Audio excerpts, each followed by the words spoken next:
Welcome back to The Discoverers. This is Chapter 72, Explorers Among the Ruins. A profitable but uncelebrated byproduct of the grandeur of ancient Rome was the medieval trade in building materials. For at least 10 centuries, Roman marble cutters made a business of excavating ruins, dismantling ancient buildings, and digging up old pavements to find models for their own work and materials for new construction. About 1150, a group of them, the School of Cosmati, even created a new mosaic style from the fragments. Marble cutters, in their own way, continued the more violent and more notorious sack of Rome committed by the Goths in 410, the Vandals in 455, the Saracens in 846, and the Normans in 1084. The despoiling by marble cutters was continuous, quiet, and thoroughly authorized. The thin slabs of ancient epitaphs were easily adapted into borders and panels or fitted into pavements, which explains why the floors of Roman churches are so richly and so irrelevantly inscribed. It was easier to pry a block from a crumbling ruin or dig it out of the Roman earth than to quarry it fresh from the hills of Carrara. Across Italy, the competitive ambitions of rising medieval towns created a demand for new churches that seemed endless. Duomos and campaniles needed heavy stone foundations, thick walls, and monumental arches.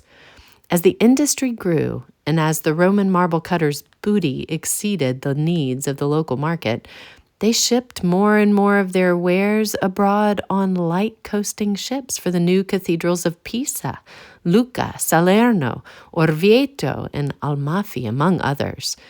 Pieces of Roman marble can be identified in Charlemagne's Cathedral of Aix-la-Chapelle in Westminster Abbey and in the churches of Constantinople. The medieval Roman lime burners prospered by making cement from the fragments of dismantled temples, baths, theaters, and palaces, and from smashed marble ornaments and statues. The San Adriano kilns were devoted to burning the marbles of the nearby imperial forums.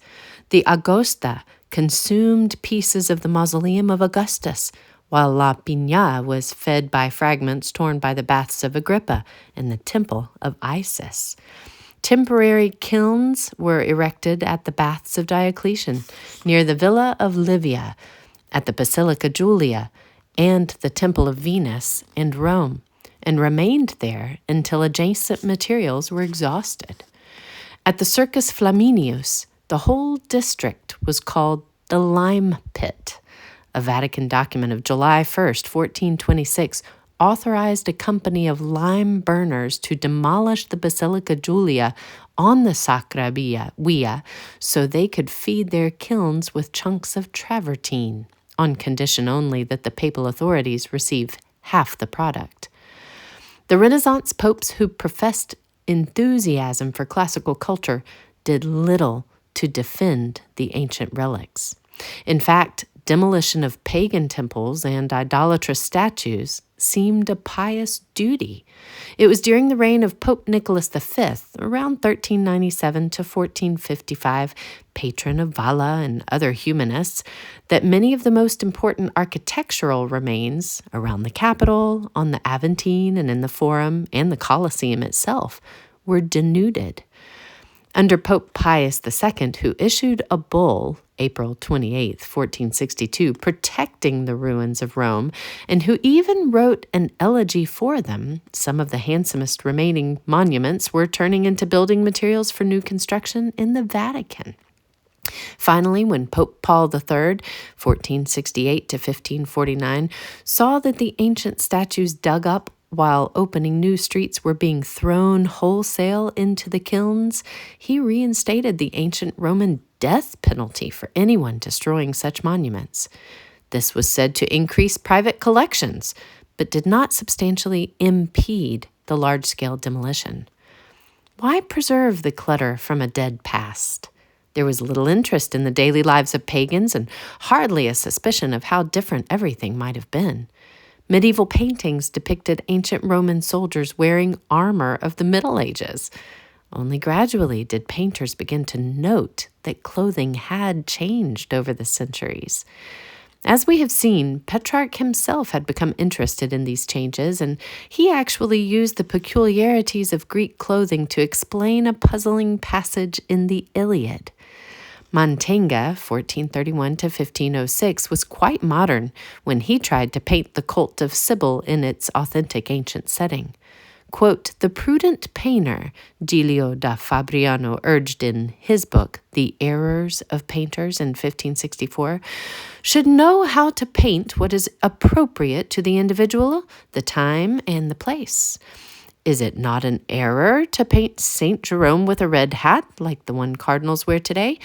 He was indeed a cardinal, but he did not wear such a costume, since it was Pope Innocent IV, more than 700 years later, who gave cardinals their red hats and red gowns. All this proceeds from the ignorance of painters. End of quote. Marble relics, statues, and the remains of public buildings were still there to be seen and touched. They could make history visible to the unlettered populace. Alberti's non literasimi cittadini, for whom he had to write in vernacular Italian. In the centuries ahead, the Acropolis and the Parthenon, the Forum and the Colosseum, the pyramids and temples of Karnak would cease to be mere features of a landscape and become stage sets for the living drama of the past. Then the millions who could not or would not read history could actually see history. The pioneers of Roman archaeology came by many paths. In the 14th century, Petrarch stigmatized as heirs of the Goths and Vandals all those who were dismantling the ancient grandeur. One of the first to be fascinated by the magic of archaeology, a traveling merchant, Cyriacus of Ancona in 1391 to 1452, sketched monuments and copied hundreds of transcriptions in southern Italy, Greece, and the eastern Mediterranean. Quote, we are able by our art not only to raise from the depths monuments which have been destroyed, but also to bring the names of cities back into the light. Oh, what a divine power has this art of ours. End of quote. For Poggio Bracciolini, 1380 to 1459, a survey of Roman ruins provided the obvious introduction to his work On Changing Fortunes, 1431 through 48. The successive gates of Rome plainly recorded the growth of the city and provided illustrations for Flavio Biondo's Rome Restored, 1440 to 46, which showed Rome to have been an ever-changing city. Some of the best Renaissance talents were spent on forays into antiquity. Leon Battista Alberti, 1404 to 1472, prototype of Jacob Burckhardt's Universal Man, applied his new science of perspective to the surveying and mapping of cities. Using the geometrical principles of perspective, he collaborated with another Florentine, Toscanelli, 1397 to 1482, whose world map inspired Columbus on his first voyage to make the first modern map of Rome. His advances made possible the conspicuous improvement of European city maps in the following century. Raphael, 1483 to 1520, wanted to use his talents to recapture the vision of ancient glory. When he came to live in Rome in 1509, he was charmed by the ruins and outraged by the daily ravages of the lime burners. Commissioned by Pope Leo X, he had already begun to draw his ideal version of classical Rome when his premature death at the age of 37 ended the project. In a spectacular display of urban renewal, the Renaissance popes, aided by artists, architects, condottieri, marble cutters, and lime burners, erected elegant new churches and luxurious palazzi. With unconscious irony, when Pope Nicholas V, a celebrated devotee of classical learning, began modernizing the city by broadening old roads and opening new highways, he demolished whatever stood in the way. The rising sense of history would gradually transform the Roman marble quarry into a vast open-air museum where the unlearned touring public could discover the past. In 18th century England, the word classical, which originally meant simply first class or of the highest quality, came to mean specifically a product of ancient Greece or Rome. The Roman column became a symbol of architectural elegance, and classical antiquity would be a continent-wide standard of beauty.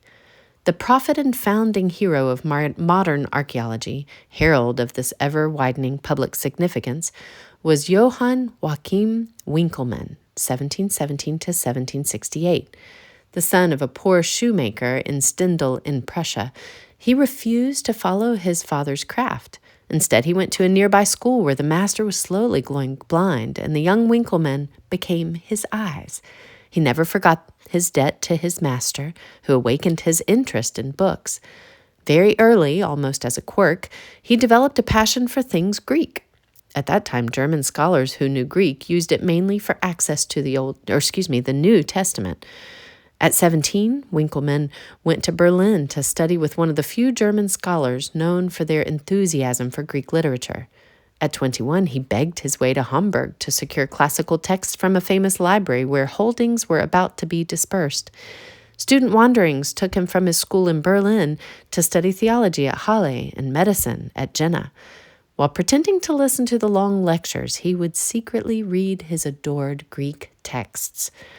Raised in threadbare poverty, he would spend much of his life seeking patronage from the rich and powerful. While he served as tutor in the wealthy Lemprick family, the handsome Lemprick boy excited in him, quote, a passion which has troubled the peace of my soul, end of quote. But this was only one of a long series of such unrequited passions. Winckelmann's feeling for the unadorned male figure reinforced his admiration for Greek sculpture. The ideal secular post for an impecunious scholar in those days was as librarian to some dilettante nobleman, where he could enjoy the pleasant routine of collecting and arranging books, manuscripts, and works of art in a rural mansion. In 1748, when he was 30, Winckelmann found his opportunity in Count von Bünow's castle near Dresden in Saxony. There he spent 7 years helping the Count put together a history of the German Empire. Nearby Dresden, then known as Florence on the Elbe, in its museums and palaces offered as good a sampling of ancient and modern sculpture and painting as could be found outside of Rome or Paris. The city itself was a notorious spectacle of the Baroque and the Rococo.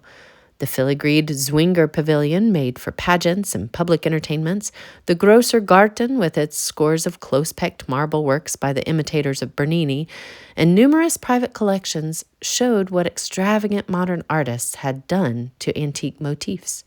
Winckelmann yearned for the pure simplicity of the classic originals. And this concludes part 1 of chapter 72.